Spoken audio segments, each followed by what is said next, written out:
They claim they want beef like I ain't in a teed up. I turn them to vegan. I'm really a creature. She sent me to be. Hey guys, it's Ash here coming at you today in Raid Shadow Legends. I am not alone. I am joined by the great Kruysen back on the channel. One of my favorite collab guys to have on, given that high-end, end game #1 player perspective. Kruysen, what's up, man? How you doing? Hello, brother. Thanks for having me here once more. It is a pleasure always. Pleasure is always mine, bro. It's always mine. Today, we're going to talk about 10 champions who you, a perennial top of the leaderboards PvP champion, but most people know out there you have a great YouTube channel.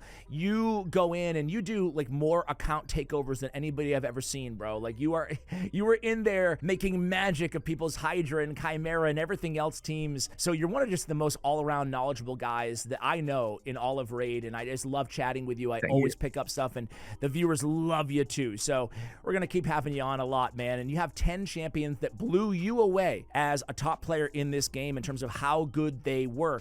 Obviously, a lot of this will be arena focused, but certainly not all. There'll be some PvE choices in there as well. So without further ado, man, let's jump right into the list, dude. Who do you have first? Kruysen On, Knights Revenant, Void champion. This is a good one, man. This is a good one because everybody hates this champion, so I love it. And I think I know why you love him, but let's talk a little bit about Kruysen the Ringer. I don't know why so low amount of people are using this champion, because he has everything, like high base speed, insane speed aura for arena, and very good combo. He's like a really decent speed booster for your team, and he does two things at the same time. He's a crowd control champion, and when that fails, he's a speed booster. So he has both of the worlds in a kit. Yeah, which he can freezes and places freezes, which is really important. You don't need to land a hit or something like that. He places the freeze, and if you fail to put that freeze, you're going to speed boost your champions, and this speed boost goes up to 40%. Because if you fail the 4 freezes on arena, it's going to be a 40% boost, which makes him one of the highest speed boosters of between all champions.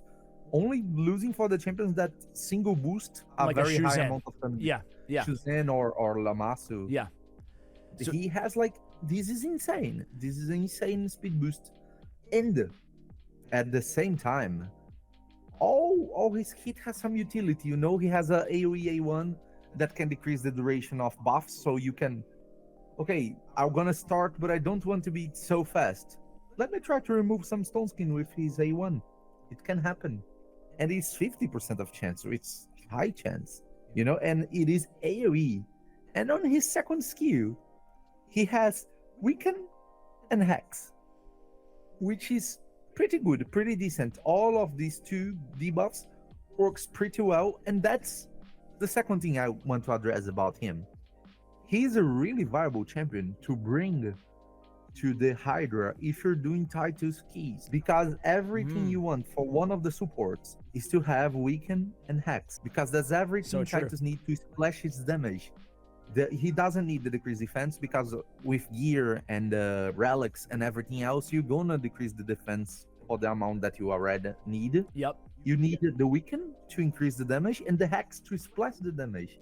So this is a good champion to use both on PvP and PvE, and I see nobody using it. It's a great call out. It's in the spirit of the video, right? Like champions that blew you away with the expectations. You get a champion like him, dude, and you're like, no, you know? But I love him. I don't have him, but I loved him because I think we talked about him like on a previous collab at some point, but it was about the 40% potential turn meter boost, and I assume you're using him in Hydra areas like that, you're getting a 40% boost every polar vortex, or 50% boost. Sorry. If I can do a little arithmetic here, I struggle. But you're getting a 40% turn meter boost on the polar vortex, or do you not use it and just hammer away the A2? Yeah, and you can use him on PvE. You can also get the boost on PvE, because sometimes if you freeze everybody, okay, you control the wave. And it's all right. If you don't freeze, you're gonna speed boost. For example, if you use him on Hydra, the Hydra won't freeze. So you're going to get the huge speed boost every time. Huge boost, that you want. Has a A1 AoE that you can spread things using his AoE, like all the effects that you want. An incredible Weaken and Hex skill, which is really impressive for Hydra Titus keys. A champion that has everything, and he's Void. which is harder to get, but at the same time more useful to land these debuffs, to land everything on his kit, because he's not afraid of weak hitting. All right. Great start to the video. Who you got next, man? The second one is someone that I love to play. Okay. Is the Cheshire's cat. Ooh, I just got him, dude. I just got him. My last shard opening video. I'm excited to have him. Yeah, I saw. Yeah. I saw. Oh, thanks, man. Thanks. But yeah, I'm excited. I just built him too. I haven't used him a ton outside of Faction Wars just yet, but yeah, tell us why you like the cat. I don't know why there aren't many people using him as main nuker, because he has everything that you want. Everything. He has great multiple hits, single target. That gives you a boost in speed and deals a lot of damage on the A2. He has a great AoE on the A1 and on the A3 with extra turns. He self buffs what he needs. He needs the Veil and he needs attack up. And he self buffs both on a single skill. And he gets extra turns and if he kills with this skill. And it's a massive damage dealing skill, the A3 of the cat. And his A1, it's from another world. It's phenomenal. Sometimes it's even better to use the A1 than any other skill, because the amount of damage of the A1, it's comparable to the A3. Is it really? Okay, cool. Yeah. It is insane amount of damage, one of the highest I ever saw. And this champion also got something that is really meta push, you know? Yep. Something that you want on every nuker. I know what it is. He's able to survive. Yep. He's able to survive without someone protecting him, because he has a block damage on the passive. And this block damage procs automatically. You don't need to have a turn. In my view of nukers, this is perfection. This is everything that you want for a nuker, and everything that you're going to have on the cat. It is good. The damage is good. The buffs is good. Everything, the amount of turns it takes, everything on the champion, I think is really top tier. He's one of my favorite champions to play with. And here he goes. If you have Queen of Hearts and the cat, I love to play these two together. Oh man, dude. Yeah. Cut in line, ally attack. Yeah, you can bring him. You can bring him with ally attack. You're going to proc his passive, and you're going to put decreased defense on everybody, give him attack up. It's so dangerous when you have these two, because you can, in a single turn, annihilate the enemy team without response to them. It is crazy. I love this combo. I play it a lot. Yeah. A lot. So you play a lot of him in the end game. How fast do you recommend building him? Obviously, his damage scales on speed as well. I think his speed divided by 1 or like 1/100th or whatever, and the multiplier. And his multiplier, you were right. They're exactly the same on his A1 and his A3 as well.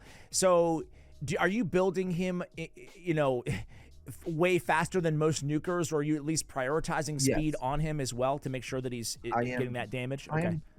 I am trying to build him with more speed than most of the nukers, because he brings utility out of the speed. Besides the speed, he brings damage out of it. Yep. So it is good. True. It is good to have him in very high speed. 300 plus speed on him is a very decent number. If you're very whalish and you have like a +4 cat 6-star, yep, the 400 speed number is not something that you might not even consider. You might consider. That's nasty, man. A number most of the players won't reach. Yep. But it is reachable now with the things we have on the game.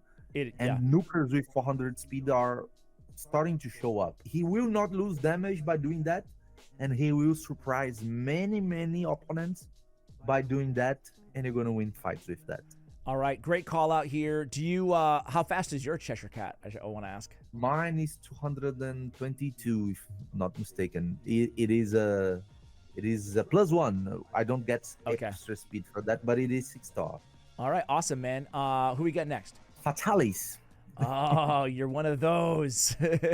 I don't have Fatalis, as I said. But tell us why you like. I'll be real with you though. Like, obviously, I've gone against Fatalis in the arena. You know, not less so nowadays. But boy, it's one of those threats that you can't underestimate. Like, we talk about this all the time, right? Like, about a champion that might not be that good. but if Yeah. they're used, you're like, oh crap, they can smoke your entire team. And I feel this way about Fatalis a little bit. So If you read his kit, you're going to say, oh my god, avoid nuka, everything that we want, no weak hits.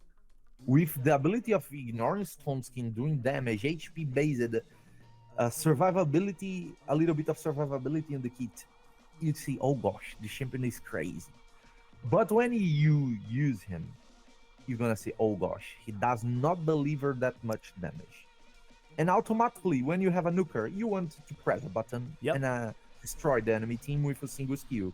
You judge a nuker is good when he does that. Yep. And that's not going to happen with Fatalis. That's the sad part about it. But with time, I noticed that's not the thing you're gonna chase with him. You're gonna use Fatalis on battles that are not going to be easy battles. Okay, I don't have that much chance of winning here. I'm going to lose the speed battle. I might get trapped in a fight that I am in disadvantage. That's where he shines. Because first, people are not used to face him. People don't know what he does. Nope. And that's sometimes an advantage you can use in your favor. Second, he has a lot of utility on his kit. Extra turn on the A1, ignores Stone Skin on the A2, takes away defense gradually with the A3, and he's a champion with a kit prepared to long battles. He can sustain long battles, even alone.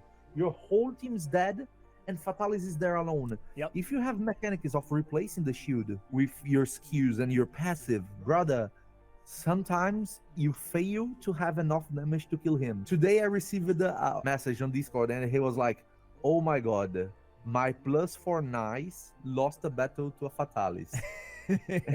But you can see why, yeah. Both teams were killed, and it was nice, which is the best champion to have a 1 versus 4. Of course. Undisputed best champion, and Fatalis. That is like... And he doesn't even ignore block damage, which you would think, like, I immediately, once you said that, went to the A2, and I'm like, oh, because of the block damage too, but no, it doesn't even ignore block damage. The nice never had the damage to one-shot the Fatalis. Yep. Because he never critical on the shield. Mm-hmm. So the Fatalis was unkillable all the time against the Nice. And he had masteries to restore HP and lifesteal and things like that. Yep. And he basically won the fight against the Nice because the Nice had no way. That's wild. That's wild, man. That's wild. That's a good call out, man. That's a good call out. I'm curious, another Void legendary HP-based nuker in Shredder, because we never talked about him, even off air. Do you have, I mean, I think that overall, from what I hear, kind of what I believe is kind of like a B+ champion type champion. What do you think about Shredder? Do you think he has any chance of being viable? Right now, no. I need to be honest with you and with your audience. I don't even know how to say that, but I had so much disappointment. Yeah, he was the opposite of this video, right? A guy that you did not surprise you in a good way. He's another HP Void Nuka with a great kit on paper. Yeah. When you read the kit, he has survivability, he has damage, he has utility, that evasion, he has a lot of things. Yeah. But when I tested him, and I tested him on test server, he's not able to deliver damage in none of the skills. Sometimes you have a good skill, a bad skill, and a half of the way skill. Yeah. But on his kit, none of the skills are able to deliver good amount of damage. So you lack in damage in all of his on his kit. And he's not prepared for long battles or things like that. So, al contrary from Fatalis, he cannot sustain the fight like Fatalis does, and he's not able to deliver damage. Yep.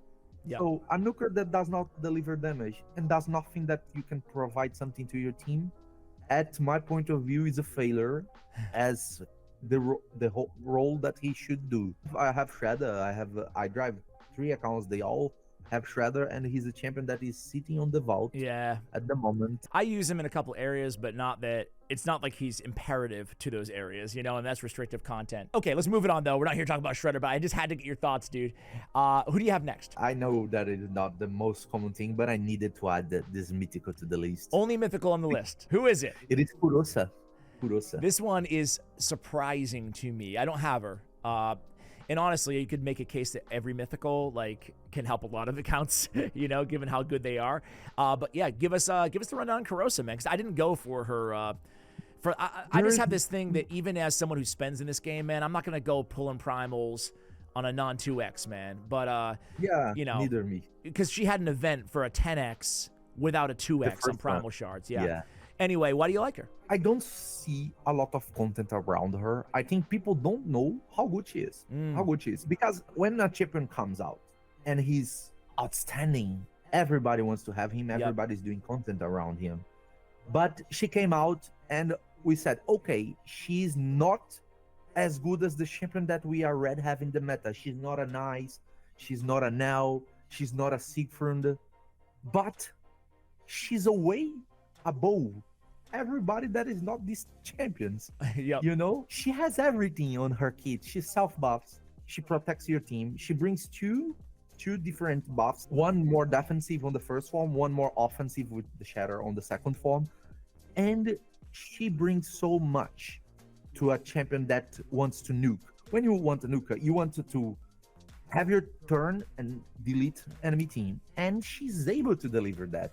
She's able to deliver that. Her damage she's not like a Siegfried that's going to hit millions on everybody. Yes, but she's going to hit enough to delete a whole team even without ignore defense sets. That's how good she is, and people didn't notice that. Recently, I had to play in an account that had great amount of champions and very bad amount of gear.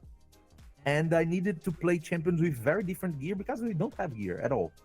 So I built her in 2-turn Stone Skin, and surprisingly, the amount of battles I won because of her, it was amazing. She's able to survive on the first form, transform to the second form, and delete the enemy team. Self buffs on the second form. You don't need full critical rate on her, which is good. You save a lot of stats. 70% is enough for her. She's able to wait for your enemies to buff. Like I faced a lot of Odin's, Siegfried, and all the now Nianhe, and they put the block damage, the unkillable or everything on themselves, and Kruysen steals that. She just steals it with I love these AoE buff steals, man. It's just and she does that beast mode, right before attacking. So she's able to steal that. So she self buffs, extra turn, true fears, and then boom, he steals all buffs and then smacks. That's interesting. That's really cool. And she's max good. She's max good. And the champions that survive 1641 base attack. She's still what they had. Why do you think people are so down on her, man? I mean, I guess you already said it, right? Because she's just not as good as she doesn't hit as hard as Siegfried or Embreeze, or you know, like it's the comparison. I blame myself too for that. Because I was one of the players that went to the test server and tested her, and it was okay. It was not what I expected. Because I was frustrated at that moment that I tested her. Because she was not as good as the champions that I had. Sure. But no way, she's bad. It is different when you tell a champion is not as good as we expected. I have a question for you. And that happens a lot. I have a question for you. Kruysen, or this is going to be kind of unfair. I don't know. It's not unfair. Or Palara. Kruysen 100 times. Okay. I wasn't sure who you're going to say there, because I think that some people are starting to come around a little bit on Palara as well. Both very unique, but the bummer with Palara, I don't want to get down that whole side rabbit hole here, but it's just the bummer is that when you get her, I think more than anything else, you know? But anyway. Recently, we had Granite as a fusion. And it's the same feeling about Kruysen, because no way he's a bad champion. He's a great champion. And he's a great champion to people many hated accounts. this dude for some reason. We have an expectation when we read a kit like that. And I need to be Taurus. Yes, I wanted to see a Georgie kind of things, you know? One shot someone and then one shot the whole team. You're right. He does not do that. But he does many things. And he does good. And he's a very good champion to most of the accounts. Unless you're very, very, very, very end game and you don't need any champion anymore. He's a champion that's going to help you a lot. He's like a savage set to your whole team on Hydra. And at the same time, he's the Yugo of your whole team. Being the savage set of your whole team. That's insane. That's absolutely insane. I agree. And he's able to deliver. And I love that he can't be CC'd, man. Just like that's he's great. I agree with you, man. I was happy I went for him. All right, but he's not officially on the list, so who we got next? He's not. This next one is crazy. I love that you included him. Old school. Old school, more to Macabre. More to Macabre. There he is. I included him because I play Love Arena every day Yep. in many accounts. And this week, I faced it more than 10 times, more to Macabre. Really? Which is very uncommon. Yeah, very uncommon. He's like, okay, why? Because when you don't have what to do, you're facing a player that has more stats than you, more champions options than you, more gear than you, more blessings than you, more empowerment than you. Yep. Some players just quit. Yep. You know, I don't like that option. I even if I'm going to lose, I try. Same. Because RNG can Same. be on my side this day. And more to Macabre is this option. When you don't have an answer, the best answer is to play the RNG. And if you build more to Macabre with very high amount of resistance, 2-turn Stone Skin, and put Lightning Cage Blessing on him, Yep. you're gonna give him all layers of RNG that he needs to be there, receiving hits after hits, not losing this Stone Skin because of the Lightning Cage and the high resistance. And suddenly you have the chance to delete someone with an A2. You don't need incredible amount of HP, incredible amount of critical damage to delete someone, Yep. maybe a Nuka, with more to Macabre Peril. And he's able to do that. I lost half of these battles to that. I wasn't able to remove him. I hit him so many times trying to remove, and then he killed my Nuker, and I didn't have how to kill him. It was game over. Yeah, dude, I love this call out, man. Every time I do a collab with you, I'm inspired to make a video, and I think it's going to be a more to Macabre video because you're absolutely right, man. You're absolutely right. Like everything that you said is correct. I love that you don't even you touched on it, but you don't need to build this champion with any ignore defense at all. He's got 100% ignore defense, so it gives you the luxury of putting him in the 2-turn Stone Skin. Do you build him like basically you build him UDK style for the most part, like super slow with super low, Yep. but very high resistance, Yep. and different from the UDK, you need the damage. the damage, You yeah, the still crit need rate, HP crit and critical damage. Yep. You don't need insane amounts because he is the surprise effect, you know? Yep. You're facing Marius. Every battle you're facing Marius. Every battle you're facing Fabian. Every battle you're facing Embers. Okay, I don't have how to handle all these champions. Let me ban the Embers, and I'm going to face all the others. If you have enough resistance, you're not going to be affected by the CC. And even if you are, okay, Marius are not going to be able to remove your Stone Skin. Nope. And he's going to triple hit you. And every time he hits someone with the AoE, all his skills are AoE, he's going to hit the Mortal Macabre. If you proc the Peril, Mortal can go that delete the Marius, and okay, suddenly the lost battle becomes something that you might win because Yep. you only got now the crowd control champions, and you have a Nuka that cannot be crowd controlled. It's such a good point, man. Like just like you said, like so many times I'll have battles where just the way the draft works with more to Macabre, if you're playing live arena too, man, like you can purposefully, if they draft 2 nukers, ban one of them, and then just like Nice style, right? Like going against Nice. Yeah. I don't have Nice, but man, like so many times they'll ban one of my damage dealers, and then they'll pop off my damage dealer with the block revive, and I'll be just like, shoot, man, you know. So you can do the same thing with more to Macabre, and I like it. I love that he ignores block damage as well, which is obviously super important. So that's a great shout out, man. Who next? Stoutus. Ooh, this is an interesting one. I only use him in my dragon team, so I want to know your take on Stoutus Dragon. Me too. Yeah, he's a good PvE champion. He's top tier dragon hard 10 farming champion. He can deflect the poisons. Yep. And farm very fast. This is well known in the community. People don't use it the way they should because it's a nuker with very decent amount of damage on both skills, which is rare for nukers. Like, has 2 AoEs, and the 2 AoEs can do very good amount of damage. And another good thing about him, he's able to self-buff, increase defense. That is the source of his damage. Which brings him to the category of champions that don't need help to boost his own damage. And there are only a few champions able to do that. Like, and they are all of them are meta most of the times. They're like, Alas. Yep. Marius, First that came to mind. Yeah. Galeos, mythical champions. Mythical champions. Ragash. Here is one more. Stoutus is able to deliver very good AoE damages on 2 skills. One of them self-buffs, increase defense, and the other stuns. So you bring even crowd control, which is good. Very tanky champion. You're not going to suffer from decreased defense. and he deflects that when it happens. For example, Very true. it's a lot of people are using champions like Theodosia, swapping form to the second form and removing your buffs and landing an unresistible and a unremovable decrease defense. When that happens, you might lose that champion because you're not able to buff him and he has decreased defense. Even supports are going to be able to kill this champion, and that's not going to happen to Stautus. He's going to just deflect that. It's a great point, and he won't receive the damage mitigator as well from that decreased defense. So it's a good call out, man. It's a good call. Maybe I'll dust off some of my Stautus Dragonbane. I don't know. But yeah, I like this. I've always liked this champion though. Like he's been he's cool, you know. But that's a good call out. Sometimes people, okay, I don't have many options of Nuka. If people take away my Embers and my Marius, I don't have what to use as Nuka. And I go up in their accounts and I say, okay, why don't you use your Wukong, your Mortal Macabre, your Stautus? They have Nuka potential, bro. Yeah. You can win battles with them. And he's like, oh, I prefer to quit. And I was like, oh, stop quitting. Let's work on your champions to have more options. Yep.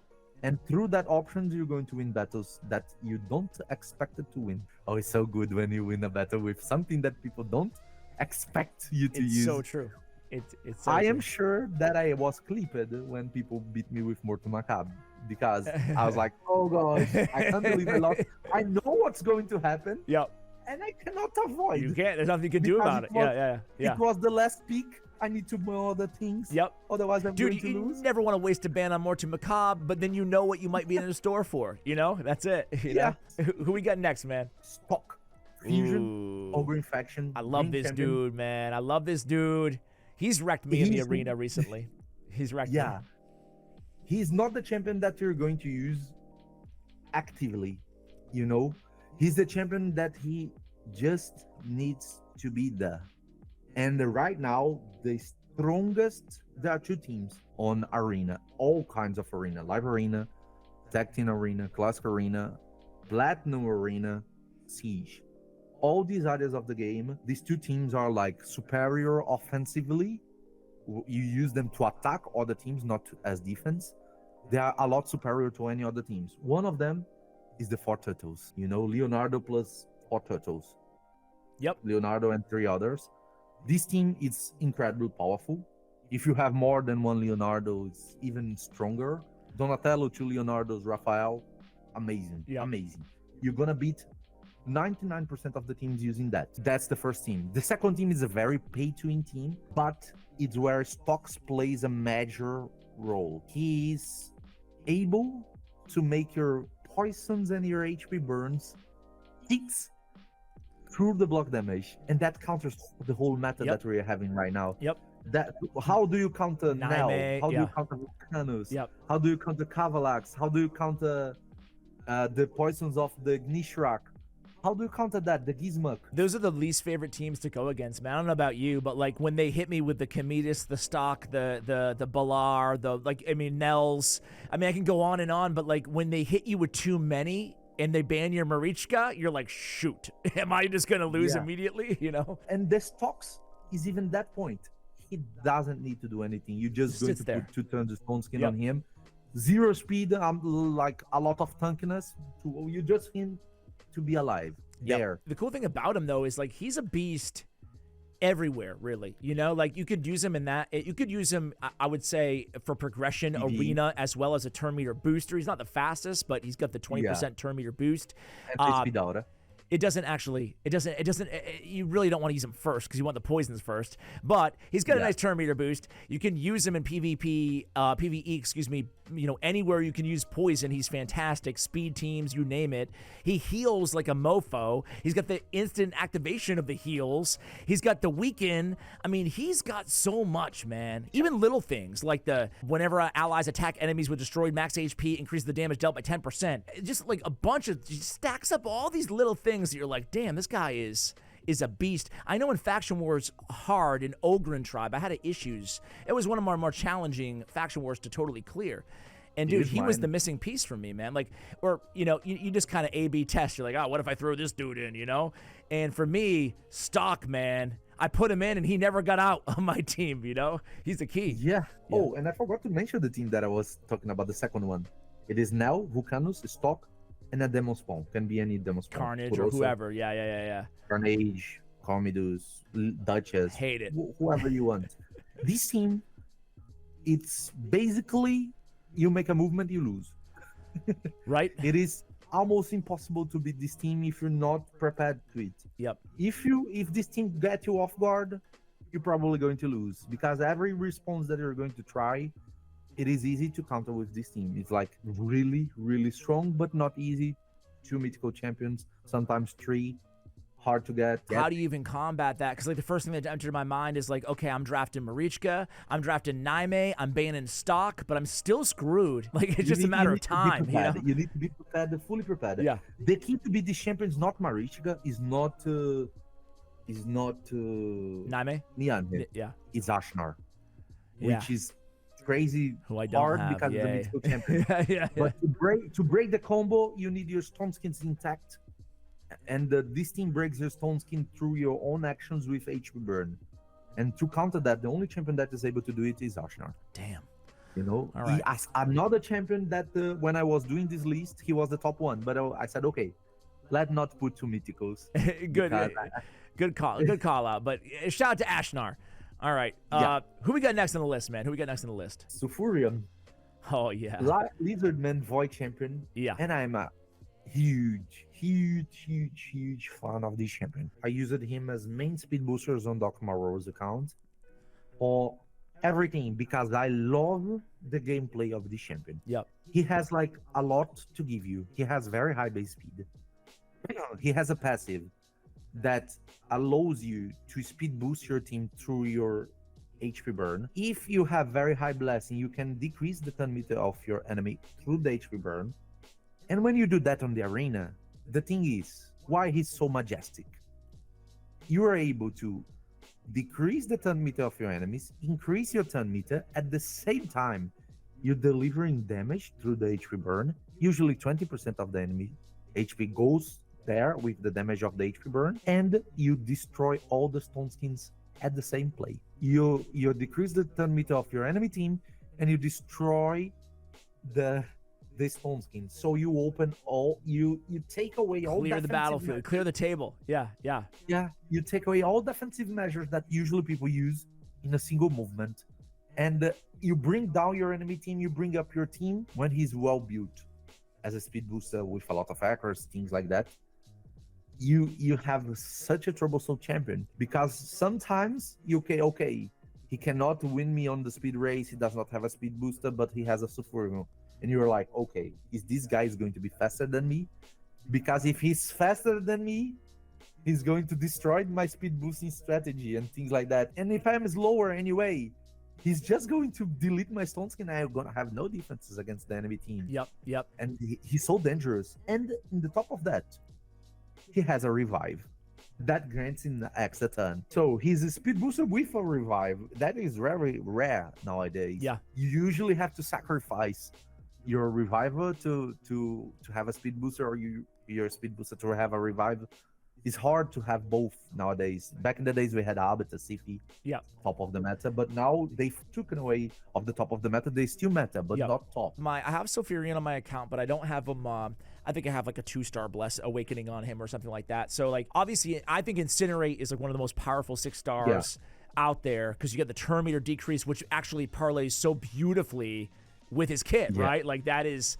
He's probably, him and Volcanos are the best in the game, probably up there. The two. Yeah. The two to use. True. So for me, somebody like me, how should I be building this dude? Because that's the one thing I have challenge with is, you see this on every champion, that you require a lot of accuracy as well as a lot of speed, right? Is like, what sets are you using and what are you prioritizing? Are you just trying to build them as fast as possible, or are you building stone skin? As fast as possible. Okay. As fast as possible. But this goes again with the choice making. Yeah. If you have a lot of champions, like you have the Arbiter, you have the Shazam, you have other champions, you need to choose one to be your speed booster. Are you going to choose Sulfurion only if you have the conditions to make him equally good? When you don't have him in equally situation, for example, you have your Sujan 6-star, you have your Arbiter 6-star, so they have a little bit more speed. Yep. So when you're thinking about who I am going to make my fastest champion, that might be taken in consideration. If you have a lot of champions, you need to choose one to be your speed booster. Are you going to choose Sulfurion only if you have the conditions to make him equally good? When you don't have him in equally situation, for example, you have your Arbiter 6-star, you have your Arbiter 6-star, so they have a little bit more speed. That might be taken in consideration. You know, if you don't have high amount of blessing on Sulfurion, you're going first lose the good effect of the blessing on Incinerate. You're not going to have the speed. So half of the things the champion needs, you're going to not have. If you don't have the 5-star, you're going to lose a lot of HP burn damage. You might not be able to break the stone skins. So all the utility of the champion is compromised, and you also lose the extra accuracy that the 5-star blessing gives. So if you don't have him in very high blessing, you might not consider using him as your main speed booster. But if all your account is on that situation, you don't have blessing on nobody, okay, so you have him in the same category as the others. So I think for my account, to answer the question, I'm Stone Skin and accuracy. And he's not going to be main speed booster. What would you do for a second set? Would you do 6-piece Stone Skin, or would you do a, I don't know, like maybe a Supersonic or something like that on him? Stone Skin, you can go Supersonic or speed. Okay. Or perception. He needs speed. He needs more speed than normal. So okay, you're gonna need that. All right, who's next? Who's next? We're already done through 8 here. So let's go to 2 champions more focused on PvE. PvE, yep. Strictly. And by the way, a lot of these champions are beasts in PvE. Obviously, we talked about stock. Yeah. Sulfurion is a beast anywhere that you need burns. But yeah, Exactly. who we got here? I use Sulfurion too on one of my Hydra teams. You know, they're just like he's just incredible. The first one is Incensa. Ooh, Incensa. good one. Is. I don't see nobody using him. Like her, sorry. Yeah. And she is a masterpiece on 2 areas of the game. On Hydra, she's able to deliver the decreased defense, the weaken. She has an AoE A1 that can deliver decreased attack and brings the champion with the highest critical damage with you.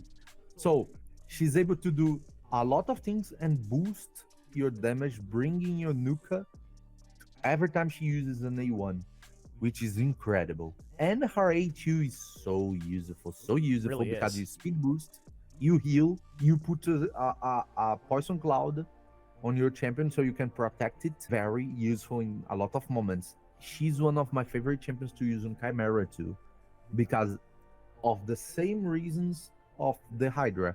She's able to put decreased defense, weaken, speed up, heal, poison cloud, decrease attack, and she brings my Nuka towards me every time she uses an A1.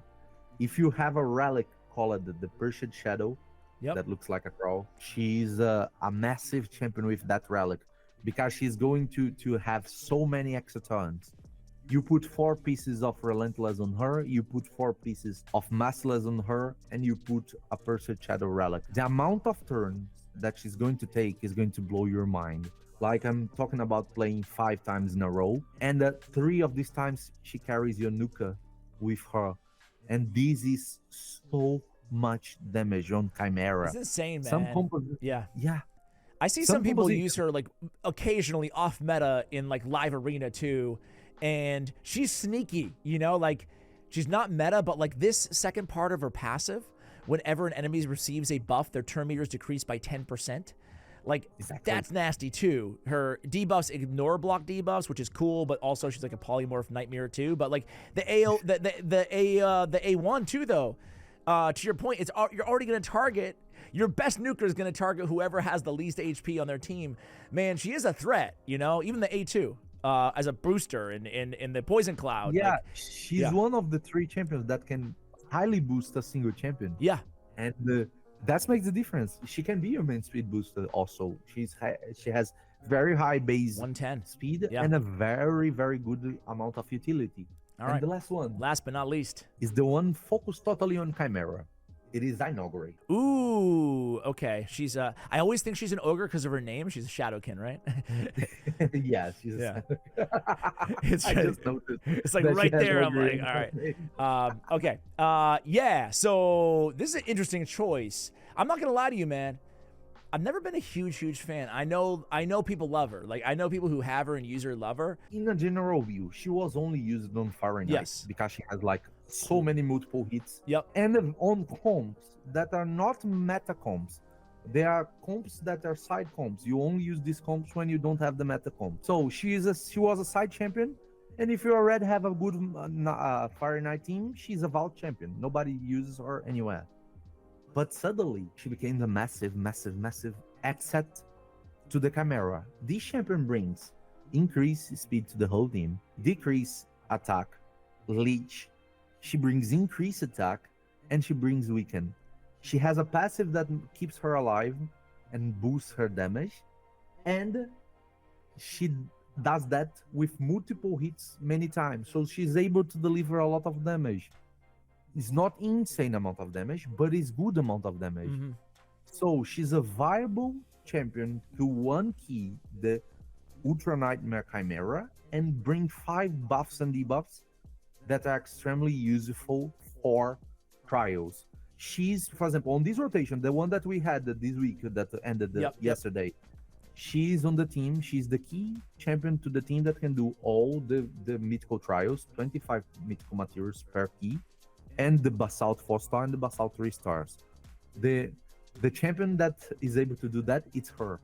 And she was on most of the people's vault out there. That's good to know, man. That's good to know. I actually didn't know that about the I usually take a look at like what the top teams are using and stuff and like the trends, but I didn't know that they were using. But it makes sense, man. It makes sense because it's all about finding as many fundamental debuffs and buffs as you possibly can in one team, right? Like, and she brings so much. So you might be saying, like me, for example, you might, well, I already have a leech, I already got whatever the heck, increased speed. But it's, do you have everything in one champion? So totally see your point. The thing with the Chimera is not having the buffs and debuffs that you need. Is having the roles that you need. You need a reviver, you need a damage dealer, you need a debuffer, and you need 2 support champions. You need to fit the buffs and debuffs that you need on a team having all of these. That's the difficult. That's where champions like the recently launched Ogren Plazaga, phenomenal champion. Like, why? Because he is a nuka, and he does all the debuffs that you're going to use Lydia to do. So you take away Lydia from the team just by using him, and you're going to put the 2 roles that you used 2 champions to do, he's going to do alone. So you get a whole spot to use whatever you want. That's why he's so phenomenal. He is insane by himself. I totally agree. I recently put out a video of the top 50, top 20 champions added this year. Dude, it was really tough, man. It was really tough because newsflash, there's been a lot of freaking good champions, right? And like, it's really tough to compare a guy like Klazag to, a Naime or something, for example, right? Like, because they're so different, in the areas they can excel and everything else. But I'm curious, if you had to choose maybe your top couple champions of the year, who would you put as maybe the top 3? Not to put you on the spot, but like, who's the first that comes to mind? The top 3, undoubtedly, Titus. The champion. I had him at number 1, and it was a very controversial pick for obvious reasons, though, because he requires the most setup compared to all the other people, but he also is the biggest game changer, Marius? He wasn't last year. This year, 2025. Oh yeah, Marius was last year. Yeah. So you got I'll give you rattle off some names. You got Fabian, Naime, Leo, all the turtles, Klazag. The turtles are like, I cannot even say how impactful is the turtles. The turtles. If you're early game and you happen to have all the 4 turtles, you don't need presets, you don't need gear. You just run them.